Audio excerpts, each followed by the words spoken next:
ভোরের প্রথম আলো নদীর বুকে পড়তেই জীবন জেগে ওঠে।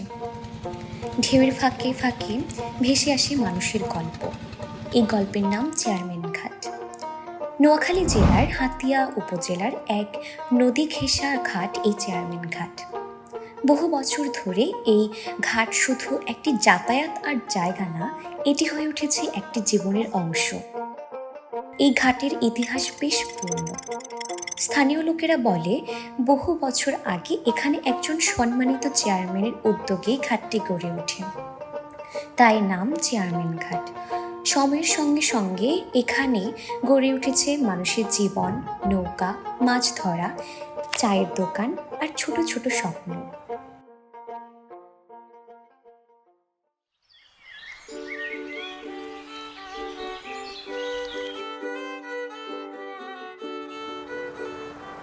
নতুন দিনের প্রতিশ্রুতি বয়ে আনে। এখানে সকাল মানেই নদীর গায়ে ছুঁয়ে যাওয়া আশা। প্রতিদিন সকাল শুরু হয় নদীর ডাকে। জেলেরা নৌকা প্রস্তুত করছে, কেউ মাছ নামাচ্ছে, কেউ জাল ঠিক করছে, অনেকে আবার দাঁড়িয়ে আছে নদী পার হওয়ার জন্য নৌকার অপেক্ষায়। ঘাটের পাশে মাছের বাজারে তখন কোলাহল। এক পাশে বড় বড় তাজা মাছ সাজানো, অন্য পাশে ক্রেতা বিক্রেতারা নীরবে বা হেসে দাম ঠিক করছে। বাতাসে মিশে আছে টাটকা মাছের গন্ধ আর মানুষের কথোপকথনের গুঞ্জন। কেউ দামাদামি করছে, আবার কেউ চুপচাপ দাঁড়িয়ে নিজের ধরা মাছের দিকে তাকিয়ে আছে। এই যেন এক উৎসব মুখর পরিবেশ।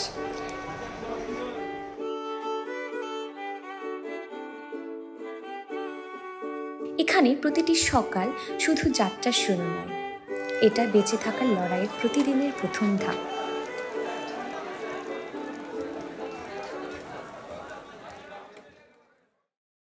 বন্যায় পানিবন্দী নোয়াখালীর কয়েক লাখ মানুষ। 9 উপজেলার 6টিতেই পানি বেড়েছে অস্বাভাবিকভাবে। গেল কয়েকদিন টানা বৃষ্টির সঙ্গে যোগ হওয়া বন্যায় দুর্ভোগ ছাড়িয়েছে কয়েক গুণ। নোয়াখালীতে নদী ভাঙনে বিলীন হচ্ছে অনেক ভূমি। বৃষ্টির মৌসুম না আসতেই বেঁচে থাকা নিয়ে শঙ্কায় আছেন মানুষ। অবৈধভাবে বালু উত্তোলন, বাঁধ নির্মাণ না করাকে দায়ী করছেন স্থানীয়রা। শীঘ্রই প্রয়োজনীয় ব্যবস্থা নিয়ে নদী তীর রক্ষার দাবি জানিয়েছেন এলাকাবাসী। নোয়াখালীর তীব্র নদী ভাঙনের ফলে বসতভিটা হারিয়ে নিঃস্ব এখন কৃষক, জেলে সহ আশপাশের গ্রামের অসহায় দরিদ্র মানুষেরা। এখানে আমি 2001 সালে আছি, আমার 2টা দাগ ভাঙে গেছে নদী, এখন এই অবস্থাটা আছে। পরশুদিন এখানে 50 ঘরের স্থানীয় জমিনের থেকে 6-7 ফুট 8 ফুট পানি গেছে। এই যে জমিনে মানুষ নদী এদিকে ভাঙে এদিকে ভাঙে, কোনো দিক ভাঙে, বিশাল কষ্ট। 3 দিনে 3 যায় যে গোসল করার সময় এনে মানে আমরা কিরি ভাঙি কোন আর উপায় বুদ্ধি নাই, সেই জন্য আমরা নদীর কুলে আছি।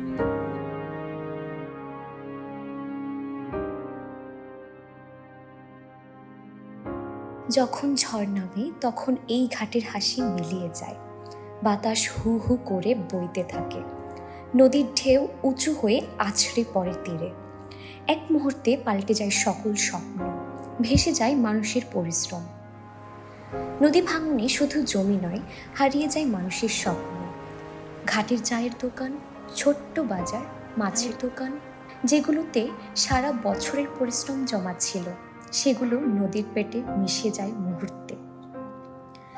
সেই দিনগুলোতে মনে হয় যেন নদী একদিনে সব নিয়ে নেয়, কিন্তু এখানকার মানুষ তবুও আশা হারায় না।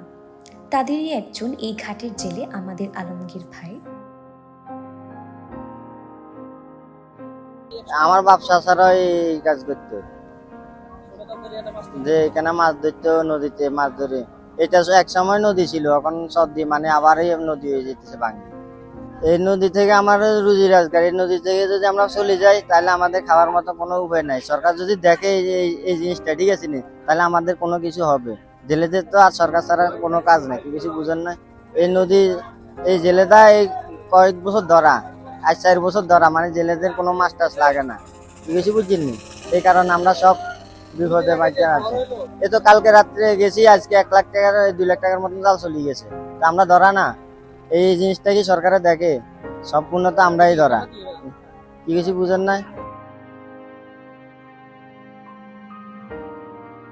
আলমগীর ভাইয়ের মতো অসংখ্য মানুষ আছেন যাদের জীবন নদী স্রোতের মতো, কখনো শান্ত, কখনো উত্তাল।